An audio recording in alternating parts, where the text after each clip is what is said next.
In this lecture, we are going to study about the adrenergic drugs, which is also known as the sympathomimetic. देखिए सिम्पैथो हम लोगों ने अभी पैरासिम्पैथोमिमेटिक और parasympatholytic पढ़ चुके हैं।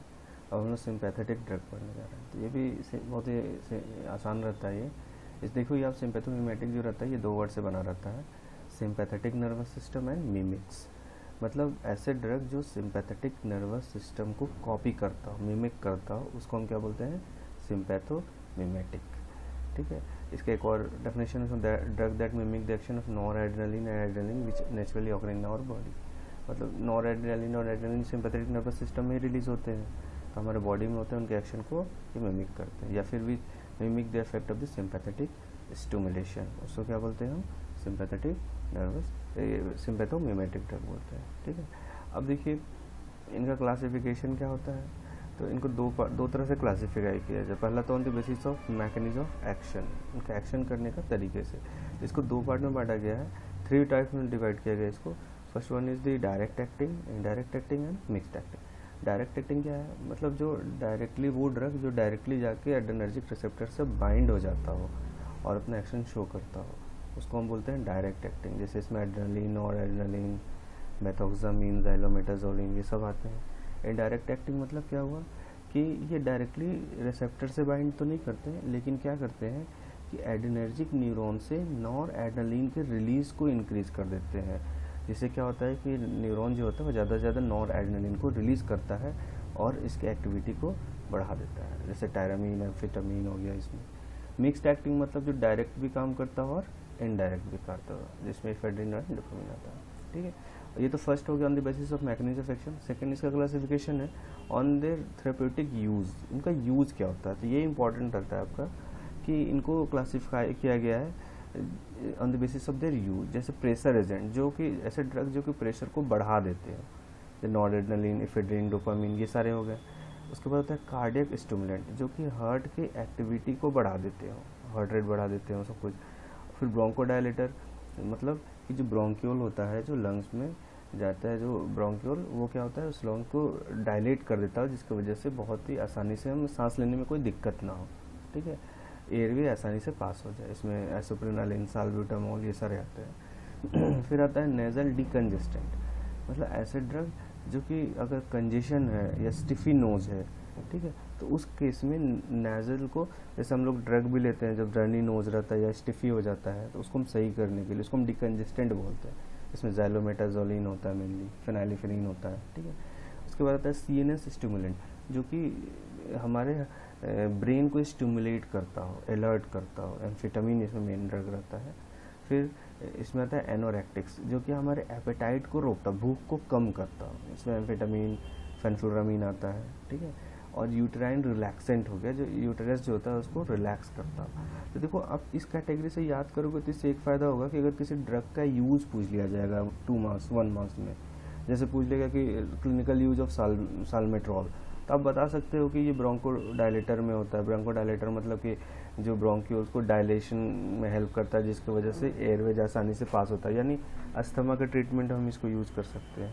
तो इससे ये फ़ायदा हुआ कि आपको यूज़ आसानी से लिख सकते हो। ठीक है।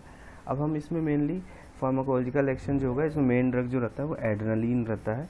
इसका हम फार्माकोलॉजिकल एक्शन देखेंगे, और जो बाकी जो ड्रग रहते हैं उनके बारे में भी थोड़ा थोड़ा क्लिनिकल यूज हम देखेंगे। ठीक है। तो अब देखिए जैसे मेन ड्रग जो एड्रेनलिन और आइसोप्रेनालिन रहता है, तो देखिए ये ड्रग जो रहती है नॉन सेलेक्टिव रहता है। नॉन सेलेक्टिव मतलब कि ये किसी खास रिसेप्टर से बाइंड नहीं करते, बल्कि लगभग सारे रिसेप्टर को एक्टिवेट करते हैं। देखिए जैसे एड्रेनलिन जो अल्फा 1 को भी एक्टिवेट करता है, अल्फा 2, बीटा 1, बीटा 2 सबको, लेकिन बीटा 3 जो होता है वो बहुत ही कम करता है। नॉन एड्रेनलिन का देखो बीटा 2 एक्शन नहीं होता है, वैसे ही आइसोप्रेनालिन का भी अल्फा एक्शन नहीं होता। इसका मतलब क्या, बीटा 2 एक्शन नहीं होता, मतलब जैसे बीटा 2 रिसेप्टर के बारे में हम लोगों ने क्या पढ़ा था, बीटा 2 रिसेप्टर ब्रोंकोडायलेटर होता है और भी बहुत कुछ होता है। तो उसमें ये क्या होता है कि ये बीटा 2 से जो एक्शन होता होगा उसको ये फॉलो नहीं करता, यानी बीटा 2 रिसेप्टर को ये स्टिमुलेट नहीं करता है। क्लियर है। अब देखिए हम फार्माकोलॉजिकल एक्शन ऑफ एड्रेनलिन देखते हैं। तो कार्डियोवास्कुलर सिस्टम यानी हार्ट और ब्लड वेसल्स पे इसका क्या इफेक्ट पड़ता है।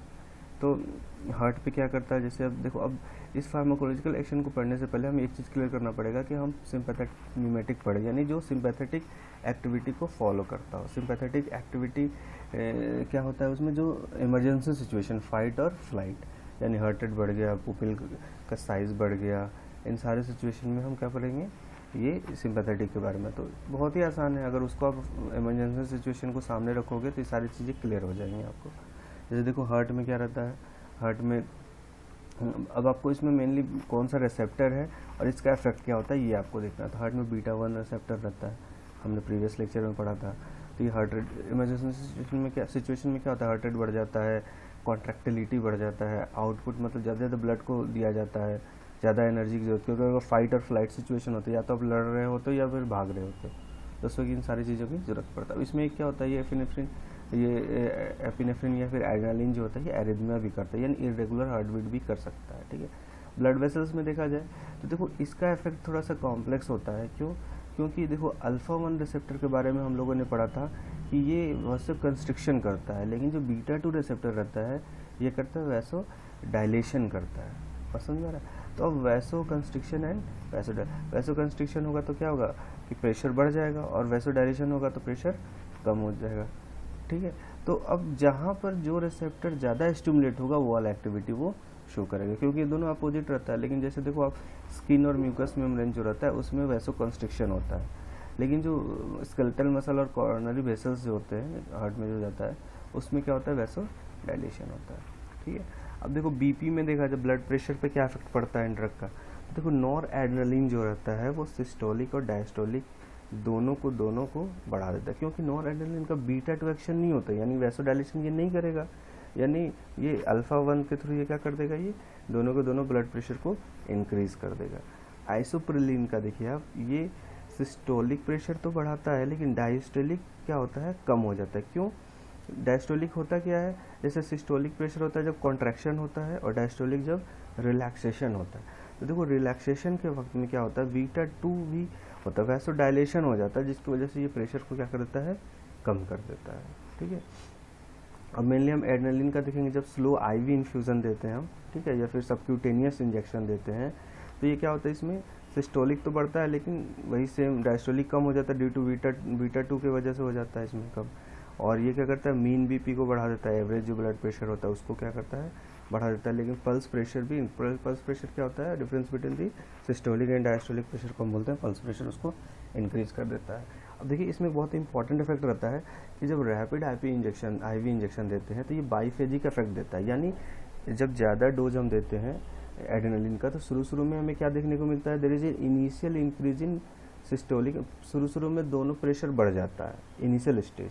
बाईफेजिक मतलब 2 इफेक्ट होता है, तो इनिशियली ये क्या करता है, सिस्टोलिक एंड डायस्टोलिक प्रेशर को बढ़ा देता है, हाई कंसंट्रेशन रहता है, तो अल्फा रिसेप्टर पे क्या होता है, ये अल्फा 1 रिसेप्टर ज़्यादा डोमिनेट कर जाता है और ये अपना एक्शन वैसो कंस्ट्रिक्शन शो कर देता है। ठीक है, लेकिन थोड़ा देर बाद क्या होता है, जब वहाँ से कंसंट्रेशन कम हो जाता है ड्रग का, तो उस वक्त क्या होता है, रैपिड अपटेक की वजह से क्या होता है कि जब कंसंट्रेशन कम रहता है तो उस वक्त बीटा 2 रिसेप्टर डोमिनेट करता है, ज़्यादा सेंसिटिव रहता है, तो बीटा 2 का काम क्या आता है, वैसो डायलेशन, तो ये क्या करता है फिर बीपी को कम कर देता है। तो ये 2 इफेक्ट देखने को मिला, शुरू में क्या मिला, इंक्रीज हुआ ब्लड प्रेशर का, और लास्ट में क्या मिला, डिक्रीज हो गया, इसीलिए इसको बाईफेजिक इफेक्ट बोलते हैं। ठीक है, अब एक और इम्पॉर्टेंट फिनोमेना होता है वैसोमोटर रिवर्सल ऑफ डेल, यानी एक साइंटिस्ट था डेल, उसने ये बताया था कि जब कोई हम अल्फा ब्लॉकर यानी ऐसा केमिकल ले जो अल्फा एक्टिविटी को ब्लॉक कर देता हो, और उस वक्त अगर हम ये एड्रेनालिन देते हैं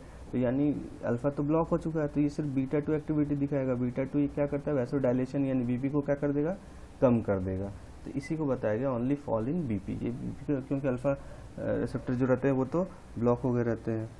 ठीक है, तो इसको हम बोलते हैं वैसोमोटर रिवर्सल ऑफ डेल। ठीक है, अब देखिए अब नेक्स्ट आता है आपका रेस्पिरेटरी सिस्टम। रेस्पिरेटरी सिस्टम में हम जानते हैं कि ब्रोंकोडायलेटर करता है, यानी हमें जल्दी जल्दी सांस लेना रहता है इमरजेंसी सिचुएशन में, तो रिलैक्सेशन करेगा। ठीक है, तो वो क्या रहता है, उसकी वजह से उससे वैसो डायलेशन करता है। फिर आई में क्या होता है, ये क्या बोलते हैं उसको, डायलेशन ऑफ पुपिल। पुपिल का डायलेशन करता है। हम जानते हैं कि एड्रेनलिन जो होता है माइड्रियासिस, डायलेशन पुपिल को क्या बोलते हैं, माइड्रियासिस।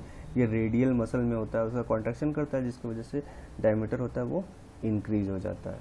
ठीक है, जीआईटी में क्या होता है, देखो इमरजेंसी सिचुएशन में क्या होता है कि डाइजेशन कम हो जाता है, तो ये क्या करता है, सारे के सारे जो स्मूथ मसल्स होते हैं उनका टोन को कम कर देता है, यानी पेरिस्टालसिस मूवमेंट को भी ये कम कर देता है, डाइजेशन को भी कम कर देता है। अब इसमें हमें जानना है किस रिसेप्टर पर बाइंड करके ये करता है, तो अल्फा 2 एंड बीटा 2 पे। ठीक है, ब्लैडर में, यूरिनरी ब्लैडर में ये क्या करते हैं, इमरजेंसी सिचुएशन में यूरिनेशन नहीं होना चाहिए। ठीक है, तो उस वक्त में क्या होता है, फिर यूरिनेशन को कम कर रिलैक्स कर देता है डेट्रूसर मसल को, जिसकी वजह से यूरिनेशन में डिफिकल्टी होता है। यूटेरस का रिलैक्सेशन करता है ये। वैसे सीएनएस में अगर देखा जाए तो ये ब्लड ब्रेन बैरियर को क्रॉस नहीं कर पाता है, तो इसका सीएनएस इफेक्ट बहुत ही कम होता है। लेकिन हाई डोज पे अगर देखा जाए तो ब्रेन में जो अल्फा 2 रिसेप्टर होता है, हम जानते हैं ये ऑटो रिसेप्टर होता है जो फीडबैक मैकेनिज्म, नेगेटिव फीडबैक करता है, यानी ये इसकी एक्टिविटी को और कम कर देगा, यानी सिंपैथेटिक आउटफ्लो को कम कर देगा और बीपी कम हो जाएगा और ब्रेडिकार्डिया हो जाएगा। ठीक है, अब मेटाबॉलिक इफेक्ट देखा जाए तो देखिए, जब हम इमरजेंसी सिचुएशन में होते हैं तो हमें ग्लूकोज एनर्जी की ज़्यादा ज़रूरत पड़ता है, तो एड्रेनलिन क्या करता है कि ब्लड ग्लूकोज लेवल बहुत ज़्यादा बढ़ा देता है। कैसे, ग्लाइकोजेनेलाइसिस, लीवर में ग्लाइकोजन का ब्रेकडाउन स्टार्ट कर देगा बीटा 2 रिसेप्टर को तो बाइंड करके। इंसुलिन सिक्रेशन को भी कम कर देता है ताकि उसका अपटेक कम हो जाए। ठीक है, और ग्लूकागोन सिक्रेशन को इंक्रीज कर देता है। ठीक है, लाइपोलाइसिस कर देता है। ठीक है, मतलब ब्रेकडाउन ऑफ लिपिड्स, फैट्स। ठीक है, और लैक्टिक एसिड को भी बढ़ा देता है भाई, ग्लाइकोजेनोलाइसिस ब्लड में उसमें ज़्यादा से ज़्यादा बढ़ा देता है। ठीक है, और फैटिक को कम कर देता है, मतलब आदमी थकान कम महसूस करता है इससे। अब देखिए इसका फार्माकोलॉजिकल एक्शन में फार्माकोकाइनेटिक देखा जाए तो फार्माकोकाइनेटिक में ये क्या होते हैं, कैटेकोल अमीन्स जो भी रहते हैं जैसे डोपामीन, नॉरएपिनेफ्रिन और एपिनेफ्रिन, ये क्या होते हैं, ओरल एडमिनिस्ट्रेशन के लिए सूटेबल नहीं होते। क्यों? क्योंकि ये MAO यानी मोनोएमीन ऑक्सीडेज और COMT ये दो एंजाइम होते हैं जो कि क्या करते हैं, इनका मेटाबॉलिज्म करते हैं, इनएक्टिव करते हैं। तो ये जल्दी से GI में और लीवर में इनको क्या करते हैं, बहुत ही फास्टली इनको मेटाबोलाइज कर देते हैं, जिसकी वजह से इनका एक्शन ख़त्म हो जाता है। ठीक, इसीलिए इनको ज़्यादातर इंजेक्शन में दिया जाता है। देखिए जैसे नॉरेंट जो भी रहता है इनका, COMT और MAO क्या करता है इनको, इसका जो मेनली वेनिलाइल मैंडेलिक एसिड होता है, ये मेन मेटाबोलाइट होता है जो कि यूरिन के थ्रू बाहर आता है। ठीक है, इनका एडवर्स इफेक्ट हेडेक हो सकता है, एंग्जाइटी, पैल्पिटेशन, रेस्टलेसनेस हो सकता है, और ज़्यादा डोज देने की वजह से हेमरेज भी हो सकता है क्योंकि बीपी को बहुत ज़्यादा बढ़ा देता है। कॉन्ट्राइंडिकेशन यानी कि किस ड्रग के साथ इसको नहीं लेना चाहिए। ठीक है, तो देखिए और कौन सा सिचुएशन में नहीं ले, जैसे जिसको पहले से बीपी ज़्यादा हो, हाइपरथायराइड या एंजाइना पेशेंट हो, उनको ये एड्रेनलिन नहीं दे सकते हैं क्योंकि और ज़्यादा एडवर्स कंडीशन कर देगा। दूसरा क्या होता है कि एनेस्थेसिया में हैलोथेन के साथ हम इसको नहीं देते हैं, जनरल एनेस्थेटिक्स जो होते हैं, क्योंकि ये एरिथमिया करने, इरेगुलर हार्ट बीट कर देता है ये। और बीटा ब्लॉकर के साथ भी नहीं दे सकते क्योंकि ज़्यादा से ज़्यादा क्या होगा, बीपी बहुत ज़्यादा बढ़ जाएगा अल्फा एक्शन की जगह से, क्योंकि हम जानते हैं कि बीटा क्या करता है, beta 2 receptor vaso relation BP कम करता है तो मैनेज करता है। अब ये बीटा ब्लॉकर ही रहेगा तो अल्फा एक्शन बहुत ही ज़्यादा बढ़ जाएगा। ठीक है, तो this is all about the classification and pharmacological action of adrenaline. तो इसमें क्वेश्चन कैसे आएगा, question similar, classify sympathomimetic and right on the pharmacological action of adrenaline. ठीक है, अब जो अदर ड्रग्स हैं इसके ग्रुप के वो हम अपने नेक्स्ट लेक्चर में देखेंगे। Thank you.